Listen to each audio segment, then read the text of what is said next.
Thank you very much. Good afternoon, everyone. I'm really delighted to be here today to close the day with our next guest, who's been committed to growing the movement for universal supports for families with young children for as long as I can remember, but certainly since she released her last book in 2015 called 30 Million Words, Building a Child's Brain. Throughout today's conference, we've heard from experts nationwide steeped and committed to the field of early childhood, the needs and demands of caring for and healthfully supporting children's development, and calls to action to address systemic inequities and racism. And core to this is a pivoting of scholarship and policy that we've also heard over and over again that honors and celebrates the diversity of caregivers, families, and communities that are at the table throughout this pivot. I'm an economist. I've done a lot of work thinking and evaluating how a system of universal unconditioned cash could look like in the US and the impacts it can have and the ways in which cash can live up to moral and social obligations to invest in children. My guest today has a companion powerful framework for thinking beyond cash and beyond services and beyond needs. Dr. Dana Suskind is a mother, a pediatrician, a patient advocate, a social scientist, and a thought leader. She will speak today about how science is important, but also that science alone is not enough to generate public support for families and children. She makes the case in her own words in her new book, Parent Nation, that society can and must play a role in ensuring children are given the opportunity to reach their potential. And with that, I will hand it off to our guest, Dana Suskind. Thank you so much, Lisa. It's an absolute pleasure. Although Lisa, cash does play an important role, we need more investment in this space. But I can't thank you all for having me enough. What an honor to close out such an incredibly important and powerful day. I suspect many of you all are feeling, well, a little tired, as energized and mobilized as I am. I think the case has certainly been made that we need universal systems of care for families with young children in this nation. And you don't need any more convincing from me. But you're perhaps wondering, as I often do, what do we do next? We've been working in this for so long, but how do we keep pushing forward to build the support and momentum for getting these needs met? It feels sometimes a little bit stuck. But the truth is, we have not substantially moved the needle in this country with so often the piecemeal approach that we've been taking for so long. We know what needs to happen. We do. It's been discussed today so eloquently, and now it's time to generate the political and public will to make it happen. And I've been thinking an awful lot about this lately. As Lisa mentioned, I even wrote a book about it, which is why I'm thrilled to be here with you today. I like to think about the path forward as an effort to build a parent nation. Because we know that parents, in the broadest terms, are the key for healthy, thriving children. But to me, a parent nation is a society in which every child is given the rightful opportunity to access the promise of their promise, and every parent and caregiver is supported in that endeavor. And let me be clear, as we know, when you center a society around children and families, everyone wins. But just as laying the foundation for healthy brain development means connecting all parts of the brain, laying the foundations of a parent nation means connecting parts of society that rarely intersect. From those like us already fighting for children and families and parents across the country, to healthcare system, from private industry to federal, state, and local governments, it's crucial that all of society plays an active role in this effort. And I'm going to share just a little bit more about what I could imagine it looks like. And I'm sure you have the same imagination or visualization in your brains. But first, I want to take just a step backwards to tell you a little bit about why a surgeon is up here in the first place. In medical school, I fell in love with the brain.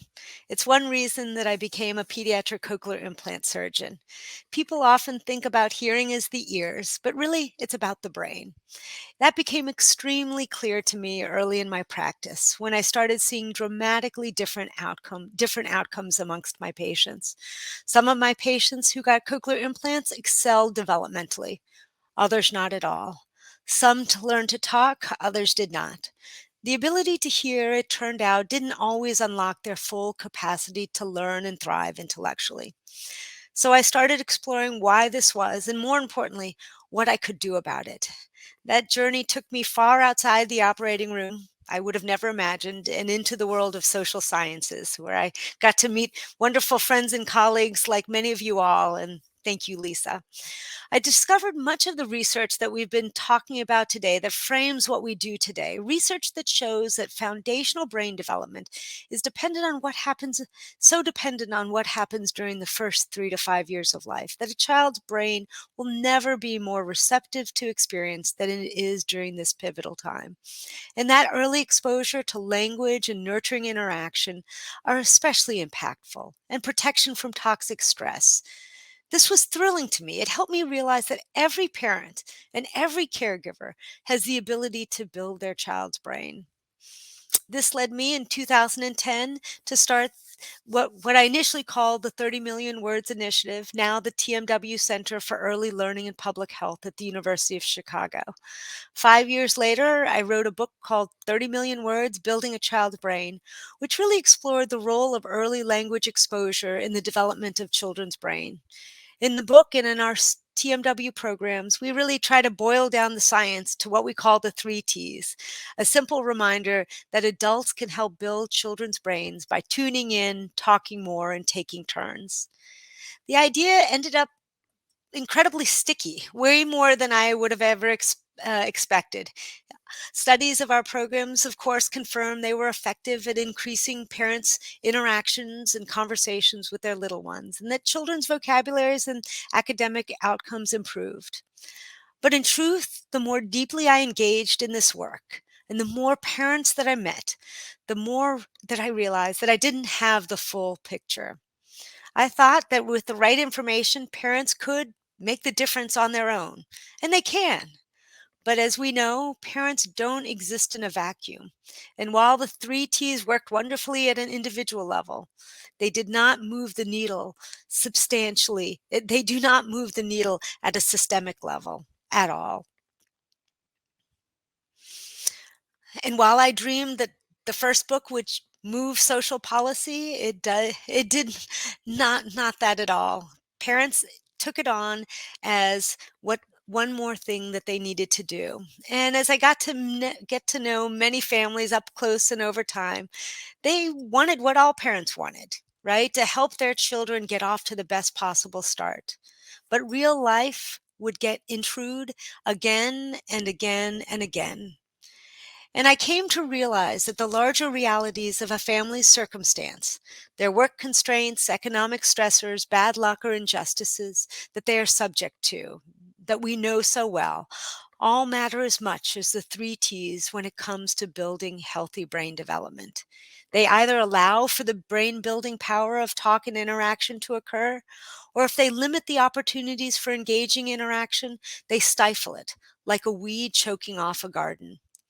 This is true for all families. Regardless of income level, far too many parents are being sidelined by some degree by our country's unfamily friendly policies. I want to make clear, though, it's not to minimize the Herculean struggles of poor families or to suggest that more affluent families face equivalent challenges. There is no equivalency. But nevertheless, it remains true that American society has abdicated its responsibility for all families. Of course, all of you know this, and you know this so well. It's why you're here, and it's why I'm here. Many years into my journey as a mother, a patient advocate, a social scientist, I've come to conclude that parents cannot and should not, as we know, go it alone when it comes to raising children. That society can and must play a role in ensuring children are given the opportunities to reach their potential, and all parents are supported in this endeavor. And that was really the motivation for this new book, Parent Nation. This new book uses that same brain science that we know so well, but instead of showing how it can be applied on an individual level, it shows how we can apply it at a societal level to create a society that puts children and families at the center. But I know that a scientific framework on its own is not enough. We all have a role to play in building a parent nation. And I've come to conclude that generating public support is so critical to making it happen. It's what we all know so well. It's why we feel so stuck at this moment. But when you step back and you realize there are tens of millions of parents in the United States, and though we differ in many ways, we are united by this experience of being parents, by the sleepless nights, by the depth of our love, and by the overwhelming desire to do right by children. But for some reason, despite all that we share, parents have not yet forged a sense of collective identity. Too often, instead, we retreat to our respective corners, defined by some characteristic or label other than parent. But if parents were to together, we'd have the potential to be the largest special interest group in this country. And I again want to emphasize when I say use the term parent, I mean any loving caregiver. I mean all of us, anyone who cares about children and the future of our country. And look, I know in this current climate, it may sound like a very tall order. We have become accustomed to feeling divided, but I think that we've also grown tired of feeling that way as well. I spent hundreds of hours talking to parents about their experiences for this book, and never once did I hear a parent criticize or dismiss the struggles of another. Instead, time and time again, I heard parents express a desire for community, for a sense of camaraderie, a source of support. And I believe that parents can be that for one another. By lifting our voices as one, we can fight for the needs and for our children's needs. And I believe that we can succeed. We have to look no further than our nation's own recent past to see how a group of formerly isolated individuals can band together to achieve important lasting change. The truth is, in the mid 20th century, it wasn't children who were the poorest of our population as it is today. It was Americans over 65 who were the poorest, most underserved of the U.S. population. According to a government report at that time, 50% of the elderly lived below the minimum standards of decency. They were the least politically active of any age group at that time. Obviously, it's young parents now that are today. But the AARP changed all of that. Thanks to the AARP efforts over the last 50 years, there is no age group better served by society and government than the elderly. The poverty rates among Americans aged 65 and older has declined by almost 70%. The AARP continues to make advances in healthcare, prescription drug costs, long-term care, and more. We need to only look at what may be continuing in the BBB in terms of prescriptions coverage to know that the elderly are being cared for as they should be. And what's important to know is they actually unite constituents across socioeconomic, political, racial, and ethnic divides by focusing on the rights that benefit everyone. And their success is legendary. They are one third Democrat, one third Republican, and one third independent. And just as our nation's seniors were in desperate need and entirely deserving of support decades ago, so too are parents today. We know that loving mothers and fathers don't need a PhD or expensive gadgets to do an excellent job at supporting early brain development. They need access to basic but critical knowledge about how to foster critical neural connections. They need time with their children to put that knowledge into practice and nurture those connections. They need high quality child care to complement their efforts. They need to be able to provide their children with stress-free homes, with a living wage, with protection from toxic stress. And critically, they need that support for this formative endeavor from employers, from healthcare, from communities, from policy, for all of what we've discussed today. In other words, they need a universal system of care and support for families with young children. A coalition of Americans modeled after the incredibly successful and impactful AARP could fight for this. And of course, it won't happen overnight. The AARP didn't start off as the political juggernaut that it is today. Its leadership spent decades focused on growing its membership and building coalition. They recognize that we must that most people don't even view themselves as activists. Caring about an issue isn't always enough to make someone make a donation. And certainly parents of young children and most people today barely have enough energy to raise their children. So how did the AARP slowly grow its broad membership and evolve into this powerhouse? How can an organization representing a similarly diverse population of parents do the same? To start with, by recognizing the importance of allies and partners in reaching beyond the echo chamber. The AARP succeeded in large part because it engaged the business community.